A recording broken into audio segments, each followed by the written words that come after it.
അദ്ദേഹമില്ലാതെ മലയാള cinema പൂർണ്ണമാവില്ല. പല വേഷങ്ങൾ, പല വികാരങ്ങൾ, ഒട്ടനവധി കഥാപാത്രങ്ങൾ മലയാള സിനിമാ ആസ്വാദകരെ ഓരോ നിമിഷവും അമ്പരപ്പിച്ചുകൊണ്ടിരിക്കുന്നു. ഓരോ സിനിമയും കഴിയുമ്പോൾ സ്വയം പുതുക്കി മുന്നേറുന്ന താരരാജാവ്. ഒരു കഥാപാത്രത്തിന് ആവശ്യമായതെല്ലാം അഭിനയത്തിൽ ലയിപ്പിച്ച് പ്രേക്ഷകരെ പിടിച്ചിരുത്താനുള്ള അതുല്യമിടുക്ക്.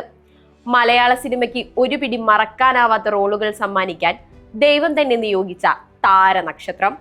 മലയാളികളുടെ സ്വന്തമിക്ക, സ്വകാര്യ അഹങ്കാരം, മെഗാസ്റ്റാർ, ഇതിഹാസം, yes, the one and only Mammukka.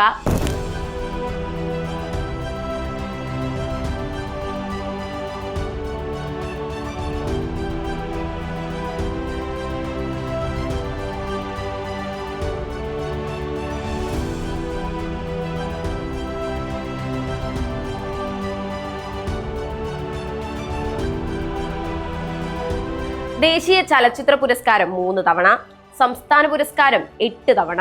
ഇപ്പോഴിതാ ഈ 74-ാം വയസ്സിലും പിൻതലമുറകളെ നിഷ്പ്രഭരാക്കി വീണ്ടും മലയാളത്തിലെ മികച്ച നടനുള്ള ബഹുമതി സ്വന്തമാക്കിയിരിക്കുന്നു. ഇന്ത്യയിൽ ഇത്രയും പഠനാർഹമായ ഒരു അഭിനയ ജീവിതം മറ്റേതെങ്കിലും താരത്തിന് അവകാശപ്പെടാനാവുമോ എന്ന് ചോദിച്ചാൽ ഇല്ല എന്ന് പറയാൻ പലവട്ടം ആലോചിക്കേണ്ടതില്ല.